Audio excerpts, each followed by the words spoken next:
Mi padre y mi madre me expulsaron de casa embarazada y sangrando. Mi madre gritó mientras me empujaba bajo la lluvia: «Nunca vuelvas aquí, estás muerta para nosotros». 20 años después, volví a esa casa, no como la hija rechazada, sino como la dueña de todo. Hola mis queridos, hola mis queridas, qué gusto tenerlos aquí conmigo una vez más. Pueden pasar, pónganse cómodos. Estoy aquí en mi cocina con las manos ocupadas haciendo dulce de higo. Miren qué hermosura estos frasquitos brillando todos alineados en la barra. El olor del azúcar quemándose con la canela está inundando toda la casa. Y siempre que hago estas conservas, recuerdo cómo la vida da vueltas, ¿saben? Cómo a veces tenemos que cocinar las cosas muy despacio, con paciencia para que queden en el punto perfecto. Mi nombre es Clara, tengo 72 años cumplidos y vivo aquí en Aguascalientes, Aguascalientes. Nací aquí mismo, en esta tierrita buena, y después de andar mucho por todo México, regresé hace unos 15 años. Esta ciudadcita es mi puerto seguro, ¿saben? Hoy me levanto tempranito todos los días, me hago mi café de olla bien caliente y vengo a esta cocina que es mi rinconcito preferido de toda la casa. Aprendí a hacer estos dulces con una señora muy especial que se cruzó en mi camino hace muchos años, en una época en que necesitaba mucho un gesto de cariño. Ella me enseñó que conservar las frutas es como conservar los recuerdos buenos. Uno escoge lo que quiere guardar, lo que quiere que dure, ¿entienden? Hoy vendo estas conservas en el tianguis del barrio todos los sábados por la mañana. Es una alegría ver a las personas regresar a comprar más, diciendo que la jalea de higo de Doña Clara es la mejor de la región. No es por nada, pero realmente queda deliciosa. El secreto está en el tiempo, mi hijo. No se puede tener prisa. Hay que mover despacito, dejar que el azúcar se disuelva bien, sentir cuándo el punto está llegando. Esta cocina se volvió mi refugio, mi lugar de paz. Las ollas de cobre que uso eran de mi abuela, y cada vez que agarro estas cucharas de palo gastadas por el tiempo, siento como si ella estuviera aquí conmigo, dándome fuerza. Y ustedes, mis queridas y mis queridos que me están viendo ahora, cuéntenme aquí en los comentarios de qué ciudadcita me están viendo y a qué horita del día encontraron este video. ¿En la mañanita con el café, después de la comida o ya en la noche antes de dormir? Yo siempre leo todos los comentarios y me pone muy feliz saber de dónde son y cuándo sacan un ratito del día para escuchar las historias de esta abuelita. Cuéntenme, ¿sí? Vamos a crear una cadena de cariño. Y si todavía no se han suscrito al canal, denle clic a ese botoncito rojo ahí abajo. Activen la campanita, porque cada semana les traigo una historia nueva. Estas historias necesitan ser contadas, necesitan ser escuchadas. Pero saben, mis amores, hoy necesito compartir con ustedes una historia que cargué en el pecho durante muchos años. Una historia de rechazo, de dolor, pero también de superación como no se imaginan. Es sobre una noche de tormenta que cambió mi vida para siempre, sobre puertas que se cerraron con violencia y sobre cómo 20 años después volví a tocar esa misma puerta, pero de una manera que nadie esperaba. Es sobre mi hijo, mi Davi, el niño que dijeron que nunca sería nada y que hoy es un hombre que comanda un imperio. Hoy, mientras muevo estos dulces y veo los higos quedando en ese punto brillante y dorado, pienso en cómo la vida tiene estas cosas. Hay gente que nace con todo y pierde todo. Hay gente que nace sin nada y construye castillos. Y hay historias que necesitan ser contadas, aunque sea solo para mostrar que nunca, nunca debemos rendirnos cuando todo parece perdido. Entonces, agarren su café de olla, su cafecito, siéntense ahí cómodos, porque la historia que voy a contar hoy les va a mover el corazón. Pueden estar seguros de eso. Nací aquí en Aguascalientes mismo, en un rancho grande que quedaba en las afueras de la ciudad. Era una propiedad enorme, con plantaciones de tabaco que se extendían hasta donde alcanzaba la vista. Mi padre, Geraldo, era un hombre imponente, alto, de voz gruesa, de esos que cuando entraba a un lugar todos se quedaban en silencio. Él había heredado esas tierras de mi abuelo y se creía el dueño del mundo, ¿saben? Mi madre, Marta, era una mujer bonita, siempre muy arreglada, cabello recogido en un chongo perfecto, uñas hechas, vestidos caros. Ella venía de una familia tradicional de la Ciudad de México y nunca dejaba que nadie lo olvidara. Yo era hija única. Mi madre había tenido dificultad para embarazarse, y cuando nací en 1953, ellos esperaban un varón, un heredero hombre, para continuar con los negocios del tabaco. Pero llegué yo, Clara. Creo que nunca me perdonaron por eso, ¿saben? Crecí sintiendo que era una decepción ambulante. Mi padre casi ni me miraba cuando era pequeña. Recuerdo que le decía a mi madre: «Qué lástima que no fue un varón, Marta. Ahora vamos a tener que conseguir un yerno que sirva». La casa donde vivíamos era grande, clara, con corredores enormes y muebles que venían de la Ciudad de México y hasta de Monterrey. Mi madre se empeñaba en decirle a todo mundo que nada en nuestra casa era cosa de rancheros, como ella los llamaba. Teníamos empleadas, capataz, peones que cuidaban la siembra. Recuerdo el olor fuerte del tabaco secándose en los galpones, ese olor que se pegaba en la ropa y en el cabello. Mi padre pasaba el día entero supervisando el trabajo, gritándoles a los empleados, cerrando negocios con compradores que venían de lejos. Mi infancia fue solitaria, mis queridos. No tenía hermanos para jugar, y mi madre no me dejaba juntarme con los hijos de los rancheros que vivían en las tierras alrededor. Tú eres diferente a ellos, Clara. Tú eres una niña fina de familia, repetía. Entonces jugaba sola en el patio grande del rancho. Tenía una muñeca de porcelana que mi abuela materna me había regalado y pasaba horas conversando con ella debajo de una higuera que había cerca de la casa. Era mi árbol preferido y me encantaba cuando los higos maduraban y podía recoger algunos a escondidas. Mi madre decía que era cosa de gente sin educación andar comiendo fruta del árbol.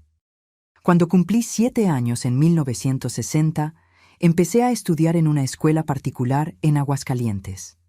Mi padre me llevaba en la camioneta todas las mañanas, pero no conversaba conmigo en el camino.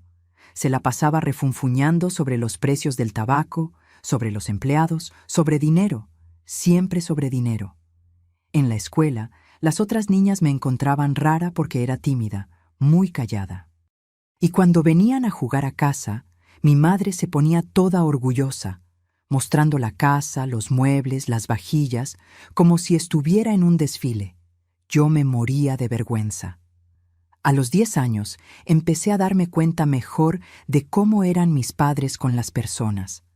Recuerdo un día que el capataz, don Alides, un hombre bueno, de cabellos blancos, vino a pedir un adelanto porque su hija estaba enferma y necesitaba medicina. Mi padre lo miró con tanto desprecio. «Dios mío», le dijo, «Alides, yo no soy banco. Si no puede trabajar bien, hay un montón de gente ahí afuera queriendo su puesto». El hombre salió con la cabeza baja y vi una lágrima rodar por su rostro. Eso quedó marcado en mí, ¿saben? Mi madre, que había escuchado todo desde la cocina, todavía comentó: «Esta gente pobre no sabe administrar el dinero, por eso vive en la miseria». Crecí escuchando ese tipo de cosas todos los días. Crecí viendo a mis padres tratar a las personas como si fueran inferiores, como si el dinero de ellos los hiciera mejores que todos. En las misas de domingo, en la iglesia de Aguascalientes, siempre se sentaban en las primeras bancas. Saludaban a todos con esa sonrisita de quien se cree superior. Mi madre usaba sus vestidos más caros, sus joyas, y yo tenía que estar siempre impecable, cabello trenzado, moño a juego con el vestido, zapatos boleados. Pero yo, aunque pequeña, sentía que todo eso estaba mal. Cuando tenía como 11 años, escondí comida de nuestra mesa en una bolsita y se la llevé al hijo de una empleada que trabajaba en casa. El niño era flaquito, siempre con hambre. Mi madre lo descubrió y me dio un regaño de esos. Gritó que estaba echando a perder mi educación y que la gente pobre tiene que aprender a arreglárselas. Me encerró en el cuarto todo el día sin comer para que aprendiera a valorar las cosas. Fue en esa época que empecé a entender que nunca sería como ellos. Había algo dentro de mí que rechazaba esa frialdad, esa arrogancia. Veía la manera en que los empleados bajaban la cabeza cuando mis padres pasaban y eso me dolía en el pecho. Veía cómo mi padre cerraba negocios, sin importarle si estaba siendo justo o no. Solo quería ganancias, siempre más ganancias. Y mi madre, siempre preocupada por las apariencias, por lo que los demás iban a pensar, por mantener el estatus de la familia. Recuerdo que mi abuela materna, madre de Marta, era diferente. Ella venía a visitarnos, a veces venía de la Ciudad de México en autobús. Aunque tenía condiciones de venir en carro, decía que le gustaba el autobús, conversar con las personas en el camino. Mi madre se irritaba con eso. Decía que su madre se estaba chocheando. Pero abuelita Leonor era cariñosa conmigo, me abrazaba, me hacía reír. Fue ella quien me enseñó a hacer el primer dulce, una jalea simple de fresa. Clara, mi nietecita, decía, nunca pierdas la dulzura del corazón, aunque el mundo a tu alrededor sea amargo. No entendía bien en esa época, pero guardé esas palabras como un tesoro. A los 12 años, en 1965, empecé a darme cuenta de que mis padres ya estaban haciendo planes para mi futuro. Escuchaba conversas de ellos sobre casarme con el hijo de un ranchero rico, sobre unir propiedades, sobre expandir los negocios. Hablaban de mí como si fuera una pieza de ajedrez, una herramienta para aumentar el patrimonio de la familia. Nunca preguntaron lo que yo quería, lo que soñaba. Para ellos, yo solo tenía una función: hacer un buen matrimonio y dar continuidad a su apellido.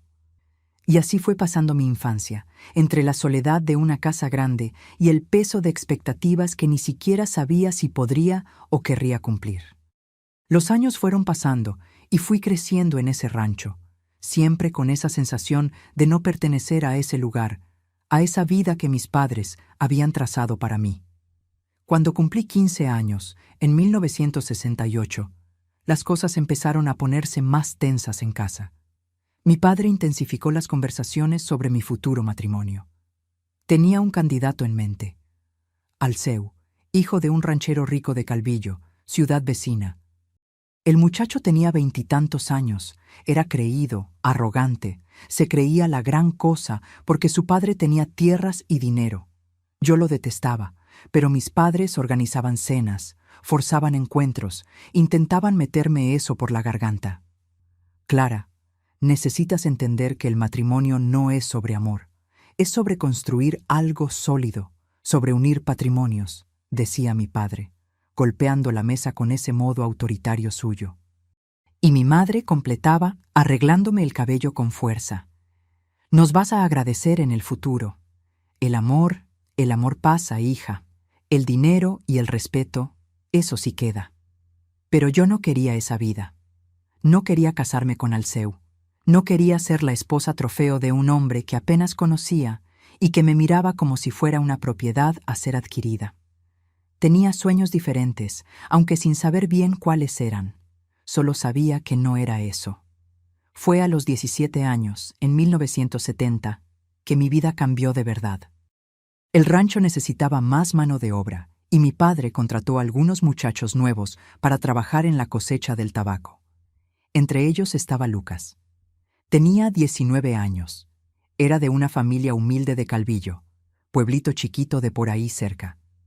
Había venido a Aguascalientes buscando trabajo, porque la situación de su familia era difícil.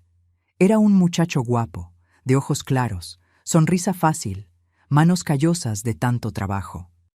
Pero lo que más me llamó la atención fue su modo gentil, la educación, el respeto con que trataba a todos. Nos conocimos un día de mucho calor. Yo había ido a llevar agua fresca para los trabajadores en la siembra, algo que hacía a escondidas, porque mi madre decía que eso no es papel de señorita. Lucas me agradeció con una sonrisa tan sincera, tan bonita, que sentí mi corazón dar un brinco en el pecho. «Muchas gracias, señorita Clara.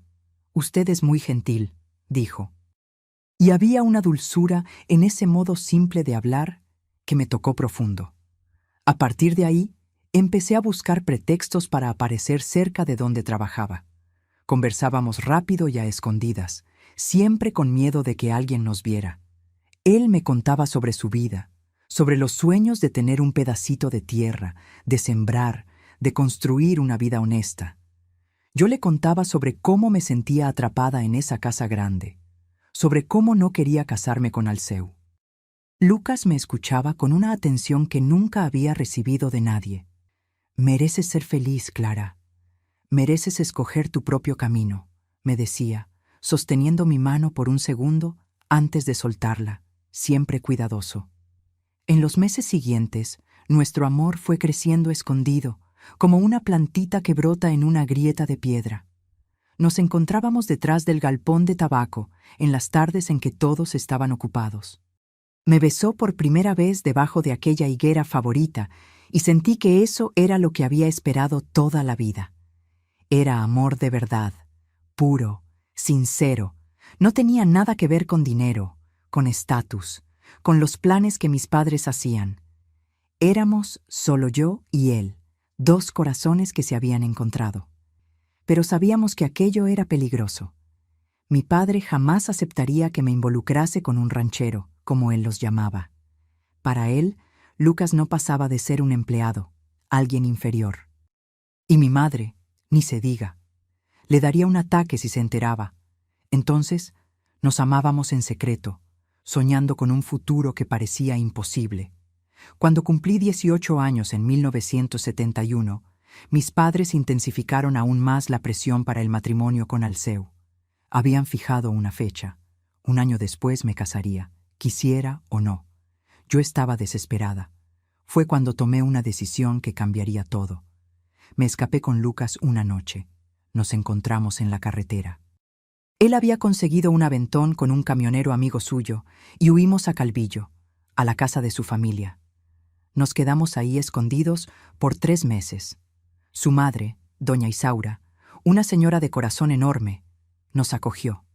Era pobre, la casa era sencilla, pero había un amor ahí que nunca había sentido en mi casa grande y rica. Lucas trabajaba en lo que podía, hacía chambas, y yo ayudaba a doña Isaura en la casa. Por primera vez en la vida, era feliz de verdad. Nos amábamos libremente, sin miedo, sin escondernos, y fue ahí que quedé embarazada. Tenía 19 años cuando lo descubrí y recuerdo la alegría mezclada con miedo que sentí. Lucas se puso radiante, me abrazó fuerte, prometió que cuidaría de mí y de nuestro bebé. Empezamos a hacer planes simples, pero llenos de amor. Pero doña Isaura se preocupó. Mis hijos necesitan resolver esto con la familia de Clara. No se puede vivir huyendo para siempre. Tenía razón. Sabía que algún día tendría que enfrentar a mis padres. Y después de mucha conversación, Lucas y yo decidimos que yo volvería al rancho, contaría sobre el embarazo, intentaría hacerlos entender. Él quería ir conmigo, pero le pedí que se quedara con miedo de lo que mi padre pudiera hacerle. Si me aceptan de vuelta, te llamo. Nos casamos y criamos a nuestro hijo lejos de aquí. Dije, llena de esperanza. Qué ingenua era, mis queridos. Qué ingenua. Volví al rancho una tarde de octubre de 1972. Habían sido 3 meses afuera y yo estaba en el 3er mes de embarazo. Mi padre y mi madre estaban en la sala cuando entré. El clima se puso pesado de inmediato. Mi padre se levantó despacio, el rostro rojo de rabia contenida. ¿Dónde estuviste, Clara? ¿Sabes la vergüenza que pasó esta familia? Todos hablando, todos preguntando. Respiré hondo y hablé temblando. Papá, mamá, me enamoré, estoy embarazada. El padre es Lucas, el muchacho que trabajaba aquí en el rancho. Nos amamos y queremos estar juntos, criar a nuestro hijo. El silencio que cayó en esa sala fue aterrador. Mi padre se puso blanco, después morado.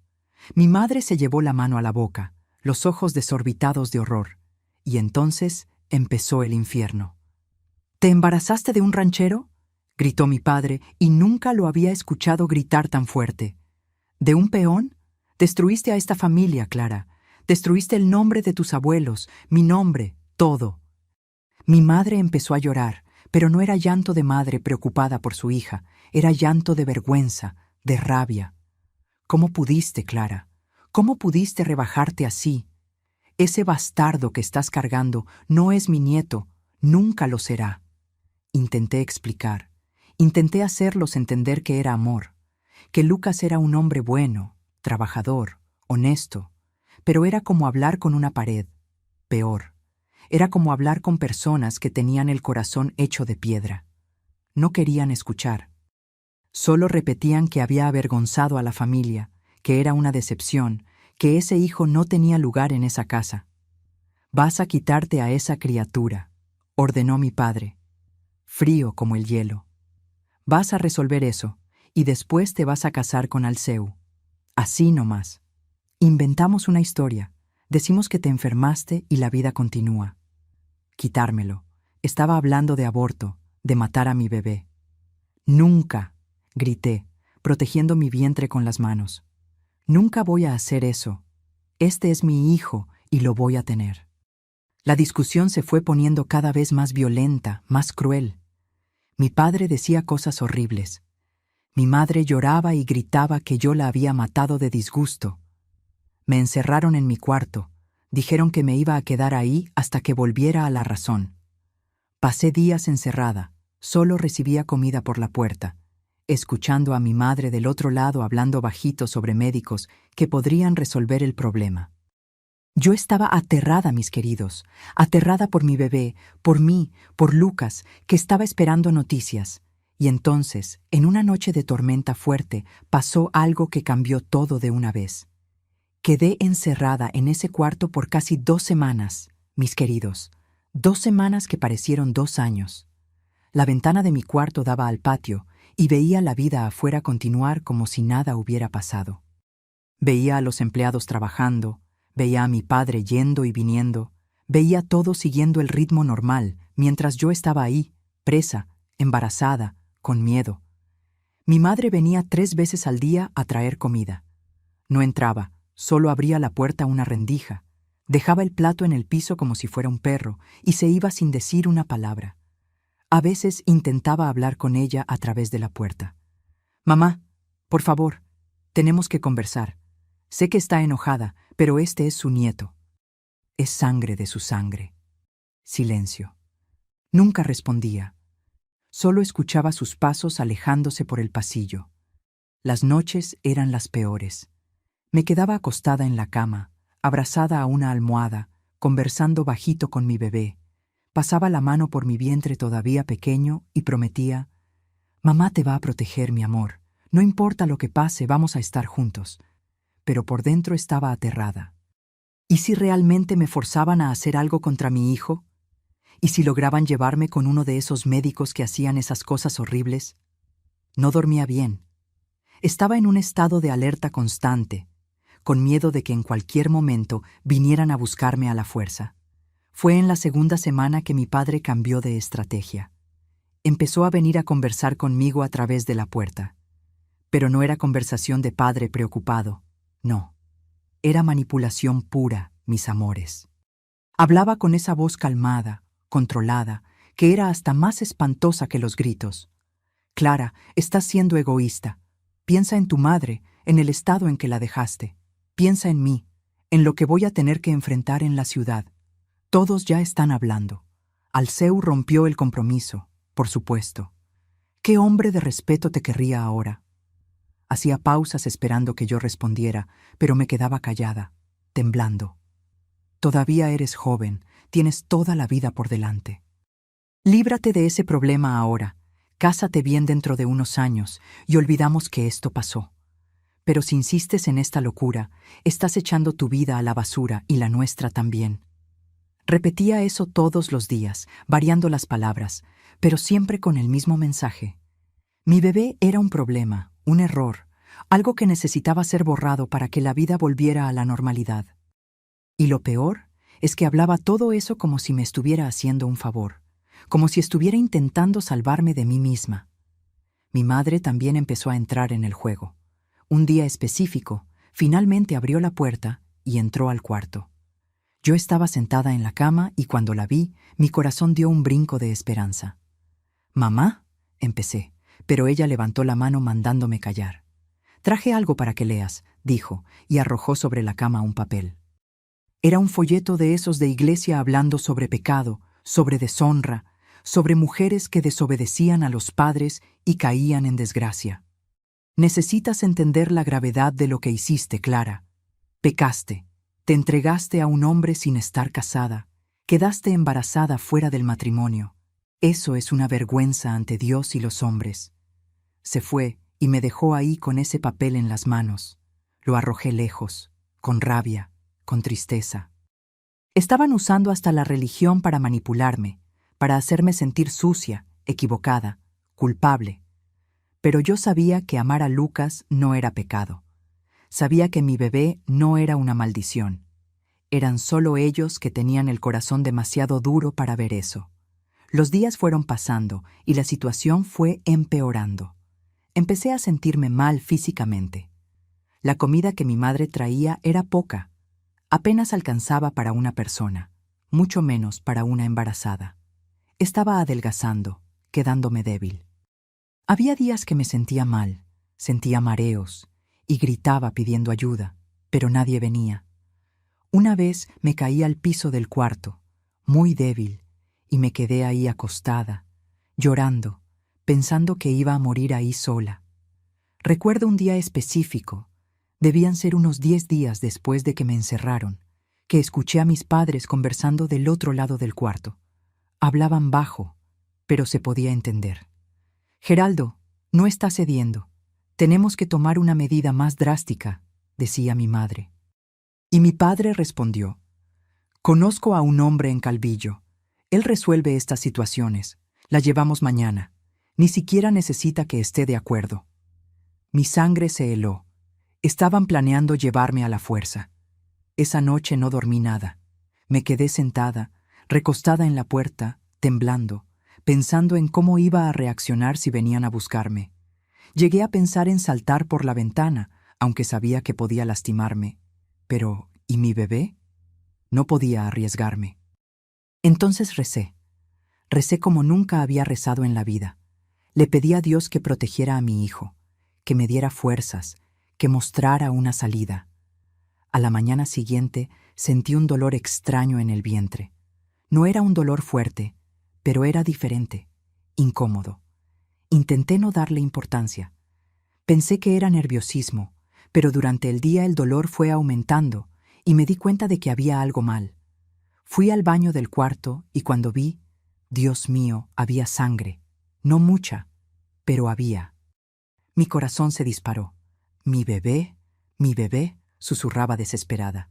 Golpeé la puerta con fuerza, gritando: «Mamá, papá, por favor, necesito ayuda. Hay algo mal. Estoy sangrando». Escuché pasos apresurados, la llave girando. Mi padre abrió la puerta, vio mi estado de pánico y por primera vez en semanas vi algo parecido a preocupación en su rostro, pero duró poco. «Está sangrando, Geraldo», dijo mi madre, apareciendo detrás de él. Y entonces, en vez de socorrerme, en vez de llamar a un médico, mi madre dijo algo que nunca voy a olvidar. «Tal vez sea la solución a nuestros problemas.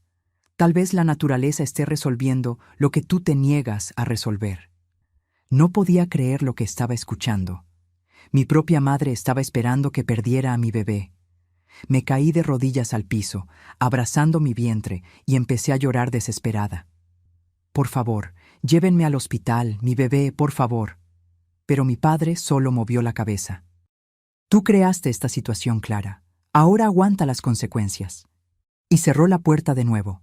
Me dejó ahí sangrando, desesperada, suplicando. El dolor fue aumentando a lo largo del día.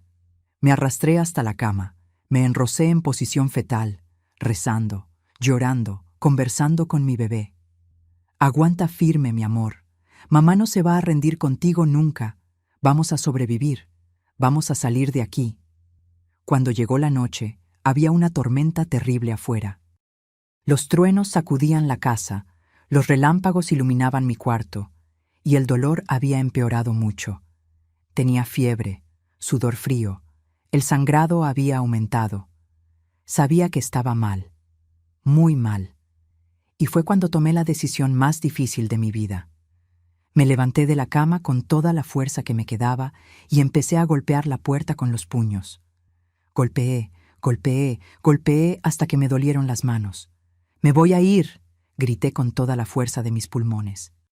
«Me voy de esta casa y nunca me van a volver a ver. Pero déjenme salir, déjenme buscar ayuda para mi hijo». Escuché pasos rápidos. La puerta se abrió de golpe. Era mi madre con el rostro trastornado de rabia. Mi padre vino enseguida detrás. Me miraron, pálida, sudando, con sangre escurriendo por mis piernas. Y aún así no sentí lástima en esas miradas. Solo sentí asco. «¿Quieres irte?», dijo mi padre con voz baja y peligrosa. «Entonces vete, pero no vuelvas nunca más. Esta casa no es lugar para ti y ese bastardo que estás cargando». Mi madre me agarró del brazo con fuerza, con una violencia que nunca había visto en ella. Sus uñas se clavaron en mi piel y empezó a arrastrarme fuera del cuarto. Estaba débil, mareada. Las piernas apenas me sostenían, pero no le importaba. Sentí la piel de mi brazo arder, donde las uñas se clavaban, pero el dolor físico no era nada comparado con lo que sentía en el corazón. Mi padre venía detrás en silencio, con esa cara de piedra, como si estuviera sacando basura de casa. Sus pasos resonaban pesados en el piso de madera. Cada pisada parecía una sentencia.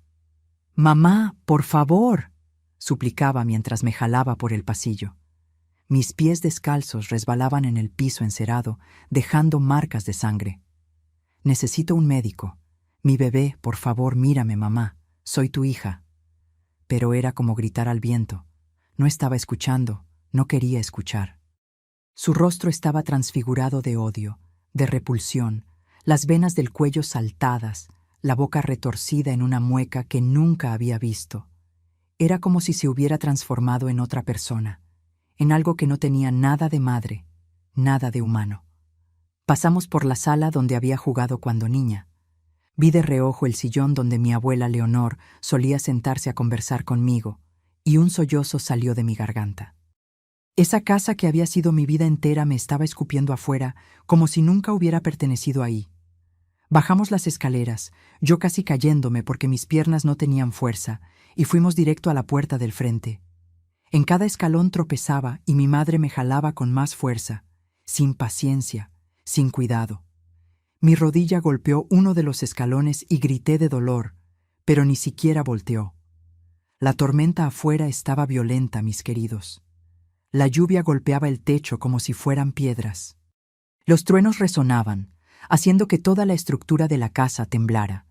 Y cuando mi madre abrió esa puerta, un viento helado entró junto con el agua, mojando el piso de la entrada, apagando las velas del aparador.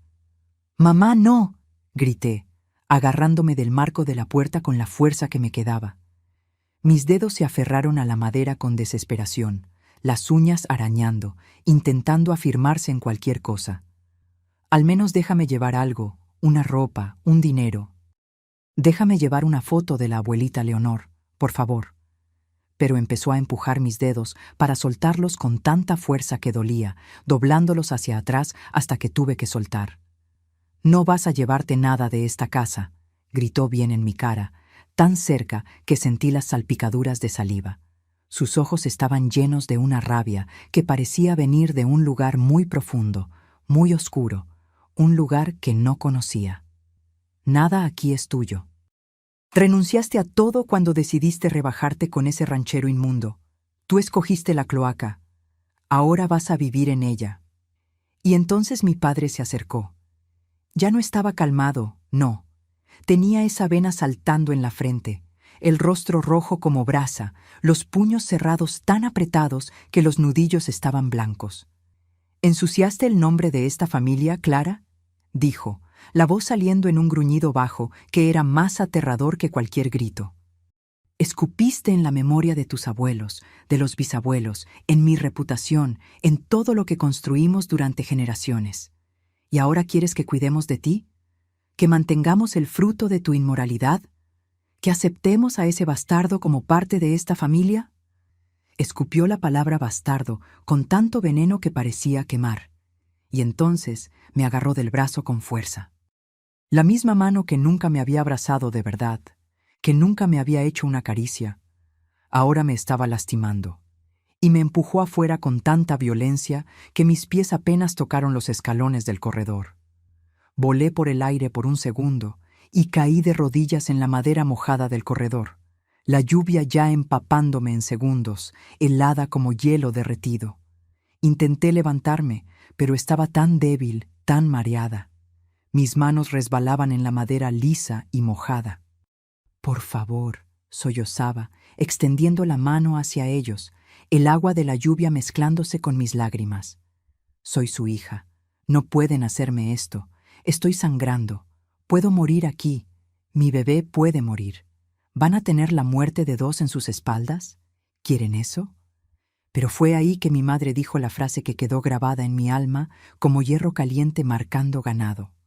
Se agachó, me agarró del mentón con fuerza, obligándome a mirarla a los ojos, y habló despacio, con cada palabra pesando como plomo, cada sílaba siendo escupida con odio puro. Nunca vuelvas aquí. Estás muerta para nosotros. Ese bastardo que estás cargando no es mi nieto. Nunca lo será. Y tú ya no eres mi hija. Moriste para mí el día que abriste las piernas para ese nadie.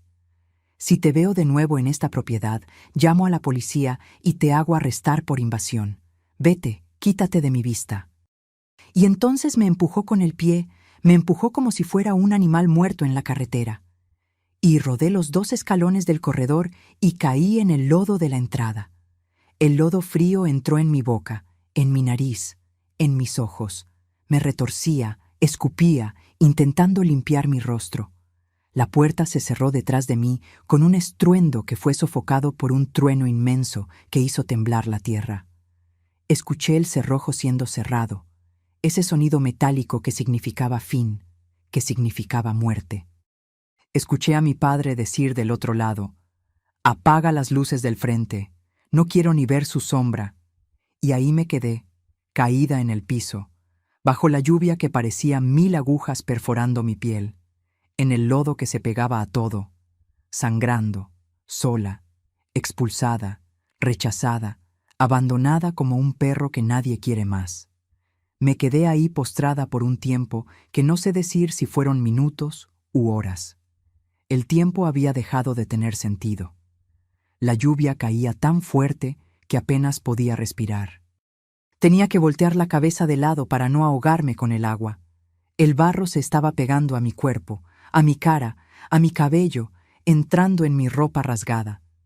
Sentía la sangre caliente bajando por mis piernas, mezclándose con el agua fría, formando pequeños arroyos rojos que la lluvia se llevaba.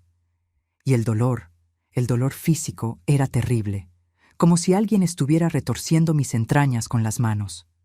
Pero el dolor en mi corazón era todavía peor. Era un dolor que no tenía nombre, un dolor de ser rechazada por las personas que debían amarte más que nada en el mundo. Miré hacia atrás, hacia el portón de hierro de la entrada, y a través de la lluvia logré ver la casa grande e iluminada. Las luces de la sala estaban prendidas. Habían apagado solo las del frente, como mi padre había mandado. Y a través de la ventana empañada por la lluvia, logré ver las siluetas de mis padres. Estaban ahí, secos, calentitos, seguros, probablemente sentándose a cenar como si nada hubiera pasado, como si no acabaran de arrojar a su propia hija embarazada y sangrando en la tormenta para que muriera. Dios mío, susurré, abrazando mi vientre con las 2 manos enlodadas. Dios mío, no dejes que mi bebé muera, por favor. Él no tiene culpa de nada. Él no escogió nacer así, en esta situación. No me importo yo, pero sálvalo a él, por favor.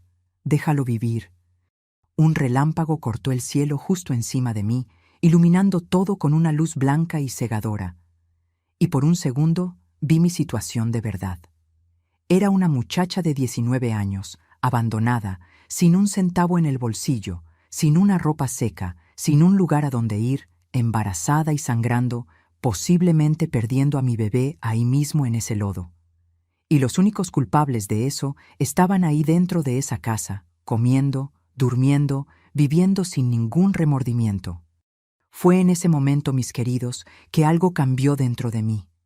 En medio de toda esa desesperación, de todo ese dolor, de toda esa agonía, nació una cosa que nunca había sentido antes.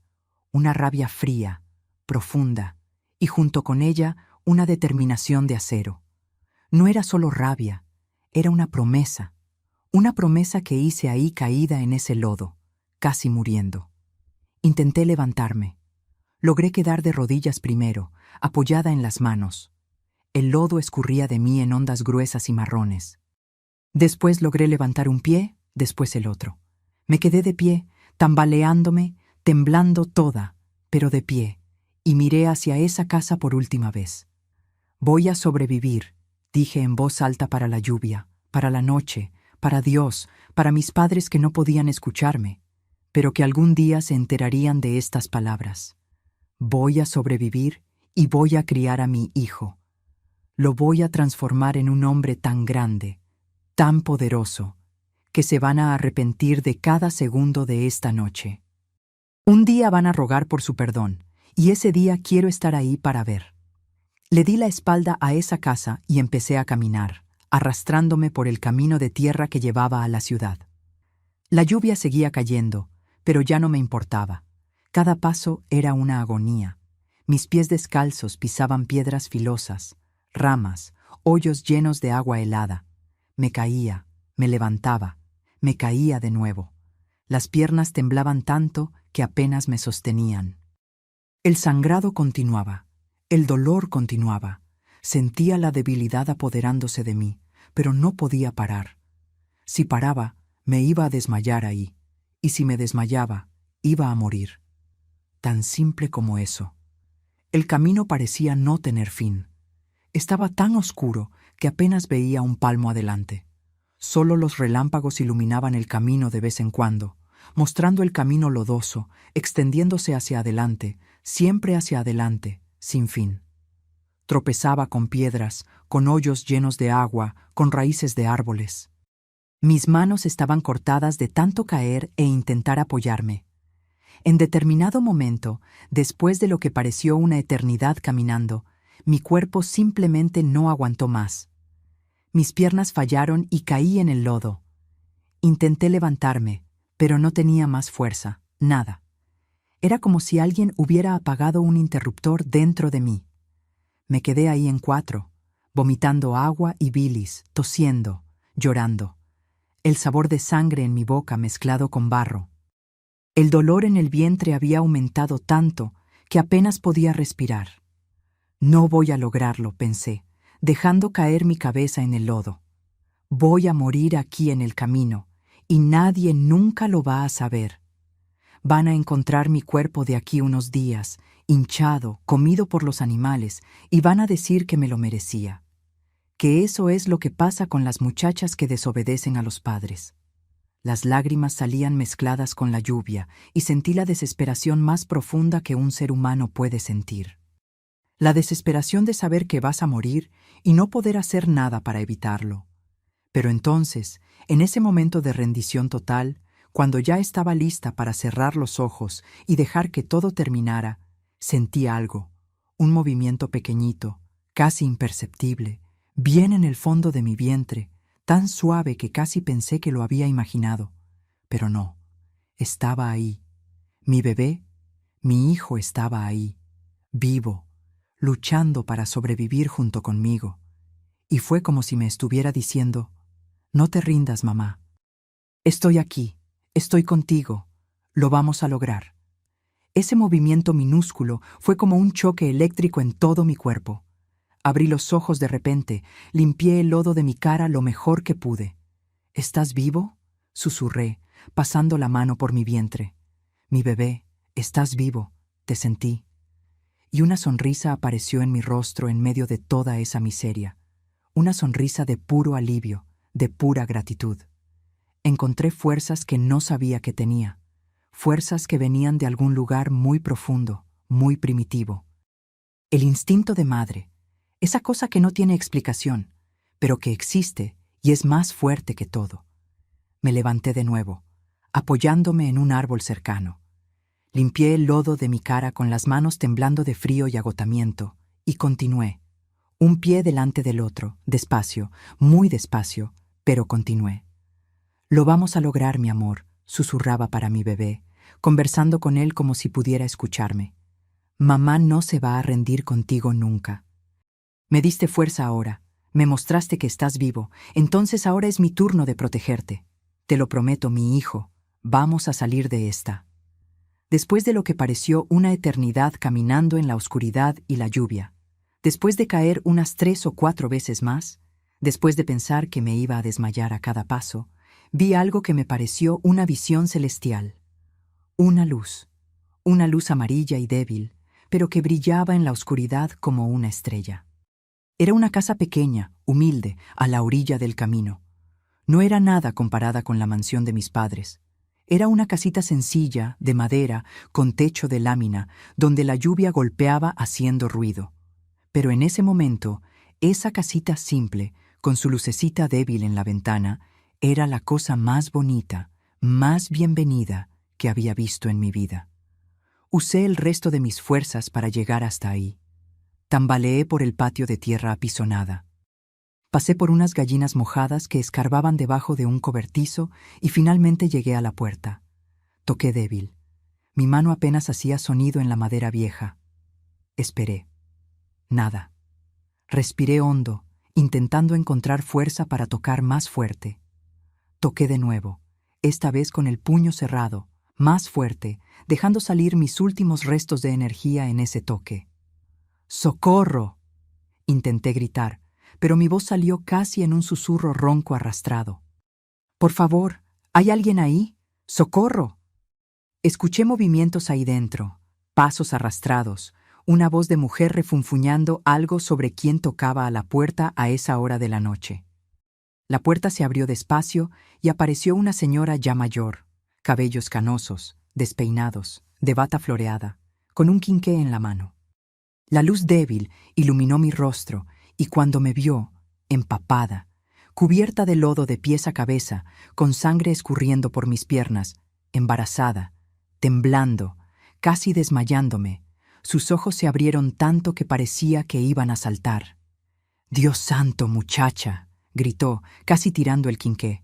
«¿Pero qué te pasó? ¡Osvaldo! ¡Osvaldo!».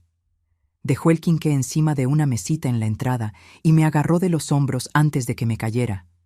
«Osvaldo, ven aquí rápido». «Por el amor de Dios, hay una muchacha aquí necesitando ayuda».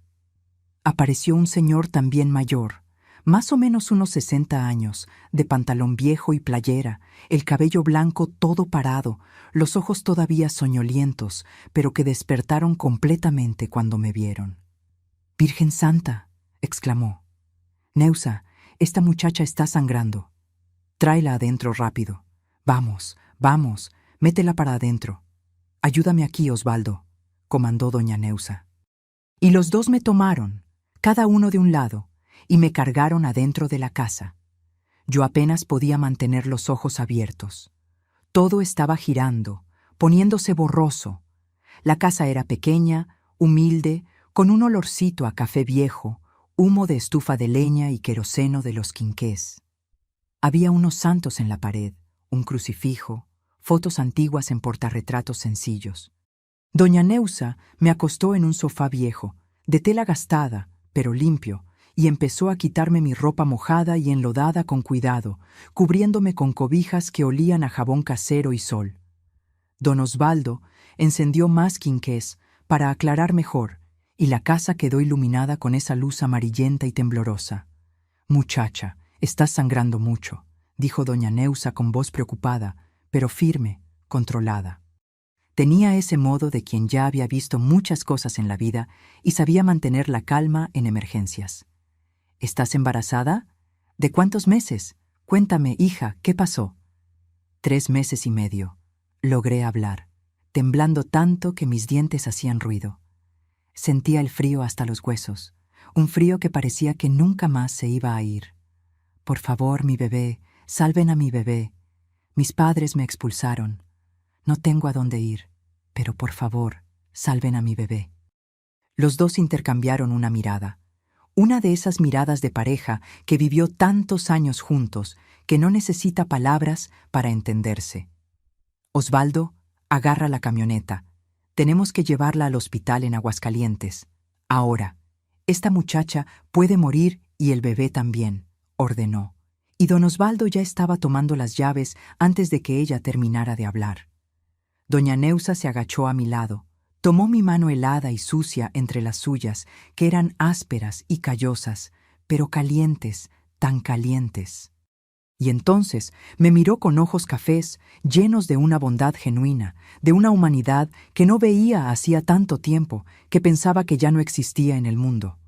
«Calmadita, mi hija», dijo, apretando mi mano. «Te vamos a ayudar. Tú y tu bebé van a estar bien. Te prometo que vamos a hacer todo lo que podamos».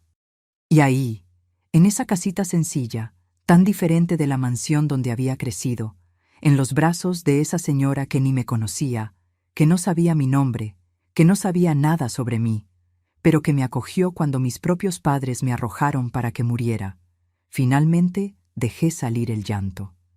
No fue un llanto silencioso, fue un llanto de dolor, de alivio, de desesperación, de gratitud, todo junto. Lloré todo lo que había guardado en esas semanas horribles, todo lo que había aguantado sola. Y aun en medio de todo ese dolor, de ese horror, de esa tragedia, sentí una cosita pequeñita naciendo en mi pecho. Esperanza. Una esperanza frágil, como una flama de vela en el viento, pero que estaba ahí, rehusándose a apagarse. Don Osvaldo manejó esa camioneta vieja por la lluvia, como si fuera piloto de carreras. Doña Neusa estaba en el asiento de atrás conmigo, sosteniéndome, pasando paños mojados por mi frente, rezando bajito. «Aguanta, hija, ya casi estamos. El hospital no está lejos». Cada hoyo en el camino de tierra me hacía gemir de dolor, pero me mordía los labios y me agarraba fuerte de la mano de esa señora que se había vuelto mi ángel de la guarda. Llegamos al Hospital Municipal de Aguascalientes. Ya pasaba de la medianoche.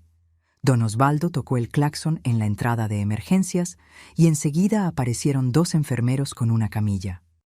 Me cargaron para adentro y lo último que recuerdo antes de desmayarme fue a doña Neusa gritando: «Está embarazada de 3 meses y medio, está sangrando mucho».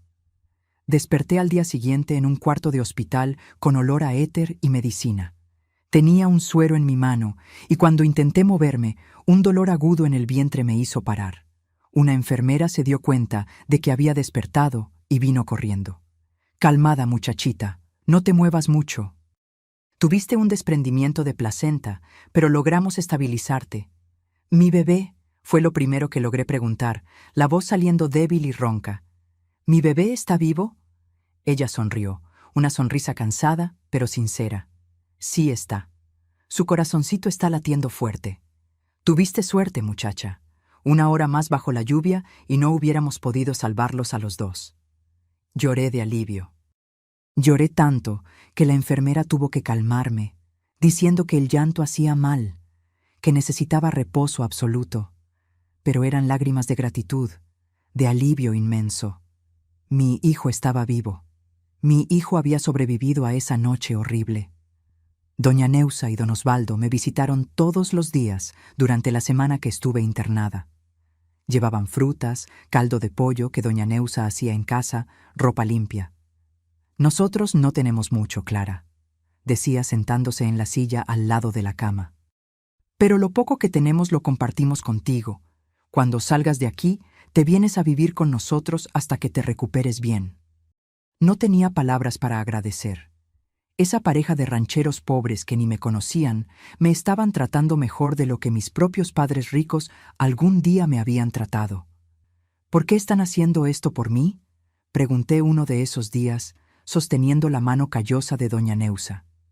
Ella me miró con esos ojos llenos de bondad y dijo: «Porque es lo correcto, hija.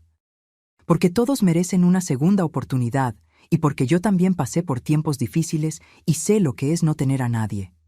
Fue doña Neusa quien mandó un recado para Lucas allá en Calvillo, pero la respuesta que vino me partió el corazón de nuevo. «Mis queridos». Lucas se había ido. Su madre, doña Isaura, mandó decir que él había conseguido trabajo en un rancho lejos, en Chihuahua, y había partido en camión con otros trabajadores 3 días antes. No había teléfono ahí, no había manera de avisarle. Doña Isaura ni siquiera sabía bien el nombre del rancho, solo sabía que era cerca de la capital. Entendí en ese momento que estaba sola, realmente sola, sin familia, sin el padre de mi hijo, sin nada. Solo yo, mi bebé en el vientre y la bondad de dos extraños. Cuando salí del hospital, fui a vivir a la casa de doña Neusa y don Osvaldo. Tenían un cuartito en el fondo que usaban para guardar cosas, y lo limpiaron todo, pusieron una cama vieja pero limpia, e hicieron de eso mi hogar. Pasé los siguientes meses ahí en reposo, ayudando en lo que podía, pero principalmente cuidándome a mí y a mi bebé. Fue doña Neusa quien me cuidó cuando tenía náuseas, quien me daba té de hierbabuena para mejorar, quien conversaba conmigo en las noches que no podía dormir, recordando esa noche terrible. Clara, decía, necesitas transformar ese dolor en fuerza. Ese bebé que estás cargando, él va a ser tu razón de vivir. Eres joven, eres lista, tienes toda la vida por delante. Mi hijo nació el 15 de junio de 1973. Fue un parto difícil en la propia casa de doña Neusa, con la ayuda de una partera de la vecindad. Cuando escuché su primer llanto, mis queridos, fue como si todo el dolor que había pasado tuviera sentido de repente. Era pequeñito, rojito, perfecto. Cuando lo pusieron en mis brazos, miré ese rostro arrugadito e hice una promesa. Davi, dije, porque ya había escogido el nombre, significa amado. Mamá te promete que vas a tener todo lo que yo no tuve. Vas a ser grande, vas a ser fuerte, y nadie nunca te va a poder humillar como nos humillaron a nosotros. Los primeros meses fueron muy difíciles. No tenía dinero, no tenía nada. Pero empecé a hacer chambitas, lavar ropa para afuera, coser, cualquier cosa para ganar unos pesitos y no depender solo de la bondad de doña Neusa y don Osvaldo. Davi crecía fuerte y saludable, y cada sonrisa suya, cada vez que apretaba mi dedo con su manita pequeñita, me daba fuerzas para continuar. Fue don Osvaldo quien me dio la idea que cambiaría nuestra vida. Él trabajaba de mediero en una plantación de tabaco y un día llegó a casa comentando que el dueño de la propiedad estaba vendiendo parte de las tierras. Es una ganga, Clara. Nadie quiere comprar porque dicen que la tierra está débil. Pero yo conozco esa tierra. Trabajé en ella toda la vida. Con el tratamiento correcto, produce sí. Yo había juntado un dinerito de las chambas. No era mucho, pero era algo. ¿Cuánto está pidiendo?, pregunté. Y cuando me dijo la cantidad, mi corazón se aceleró. Era un poco más de lo que tenía. Si pedía prestado un poquito a doña Neusa, alcanzaba. Y fue así, mis queridos, que a los 20 años de edad, con un bebé de 6 meses en brazos, compré mi primer pedazo de tierra. Era pequeño, solo unas 3 hectáreas, pero era mío y de mi hijo. Don Osvaldo me enseñó todo sobre sembrar tabaco, cuándo plantar, cómo cuidar, cuándo cosechar, cómo secar. Él trabajaba de día en su propiedad y venía a ayudarme de tardecita y los fines de semana. El primer año fue de mucho trabajo, mucho. Trabajaba en la siembra con Davi amarrado en mi espalda. Cuando era pequeñito, lo dejaba durmiendo en una canasta en la sombra, mientras yo escardaba, plantaba, cosechaba.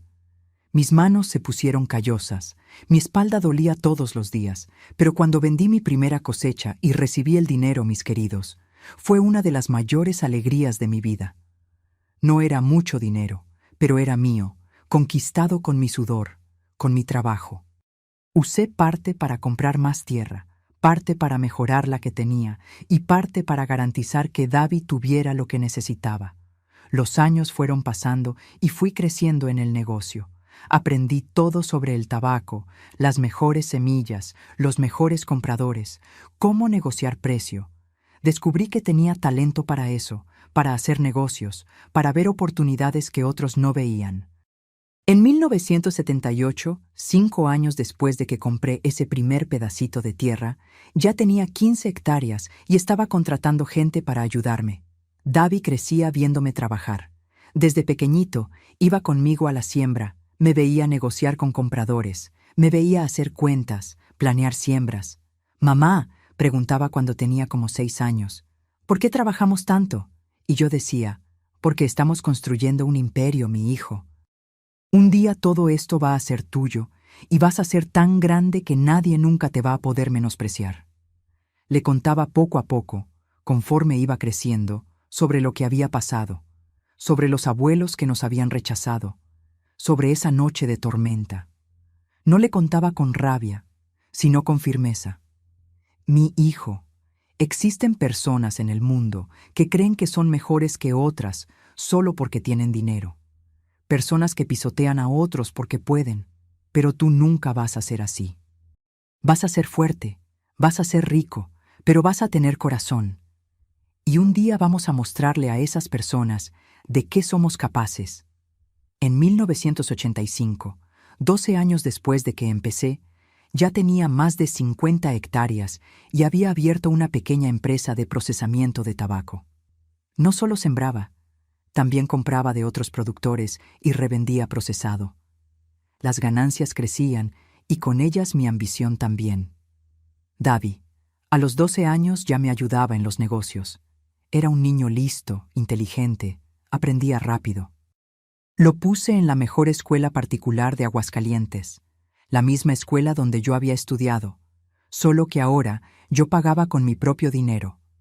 Sabía inglés, matemáticas, administración. Lo estaba moldeando para ser un líder, un empresario, alguien a quien nadie pudiera menospreciar. En 1990, 17 años después de haber empezado de cero, mi empresa ya tenía nombre: Imperial Tabaco. Tenía más de 200 hectáreas, 3 galpones de procesamiento y estaba exportando fuera de México. Era una de las mayores productoras de la región, y lo más importante, descubrí que las tierras alrededor del rancho de mis padres se estaban vendiendo. Los dueños estaban quebrando, cambiando de ramo, rindiéndose, y yo estaba comprando una por una. Davi tenía 17 años y ya era mi brazo derecho. Participaba en las reuniones, cerraba negocios, negociaba contratos. Se había graduado como el mejor alumno de la escuela y había sido aceptado en administración en la mejor universidad de Guadalajara, pero prefirió quedarse y trabajar conmigo, aprendiendo en la práctica. Mamá, decía, la universidad puede esperar. Ahora es hora de que crezcamos de verdad. Y fue en 1993, 20 años después de esa noche terrible, que llegó la noticia que estaba esperando. El rancho de mis padres estaba quebrado, completamente quebrado. Mi padre había hecho negocios malos, perdido dinero, se había endeudado y ahora estaba intentando vender la propiedad para pagar las deudas. La única empresa interesada en comprar era Imperial Tabaco, mi empresa. Cuando supe eso, me senté con Davi, que ahora tenía 20 años. Era un hombre hecho, guapo, fuerte, inteligente, y dije: mi hijo, llegó la hora. ¿Recuerdas todo lo que te conté? Sobre tus abuelos, sobre esa noche. Llegó la hora de que cerremos este círculo. Y mi hijo, mirándome con esos ojos determinados que había heredado de mí, respondió: mamá, se van a arrepentir de cada palabra, de cada gesto de esa noche, te lo prometo. Y aquí estoy yo hoy, mis queridos, a los 72 años, en esta misma Aguascalientes, donde todo comenzó. Regresé aquí hace 15 años, después de haber vivido un tiempo en la Ciudad de México, cuidando la expansión de la empresa. Esta cocina donde hago mis dulces está en una casa sencilla, cómoda, en un barrio tranquilo. No es una mansión, no necesita serlo. Aprendí que la felicidad no vive en casas grandes. Davi vive en la Ciudad de México, donde está la sede de Imperial Tabaco. Mi hijo construyó un imperio de verdad, mis amores. Hoy la empresa ya no es solo de tabaco. Es una multinacional que actúa en varios sectores. Tiene 52 años, está casado con una mujer maravillosa, Patricia, y me dio 3 nietos lindos, que son la alegría de mi vida. Vienen a visitarme todos los meses, y cuando llegan a esta casa se vuelve una fiesta. Pero sé que ustedes quieren saber qué pasó ese día, ¿no? En esa reunión de 1993, 20 años después de esa noche horrible de tormenta, Davi y yo entramos a esa sala de juntas de nuestra propia empresa. Mis padres estaban ahí sentados, viejos, encorvados. La ropa que un día fue fina, ahora estaba gastada. No me reconocieron de inmediato. 20 años había cambiado mi rostro, mi manera. Ya no era esa muchacha asustada.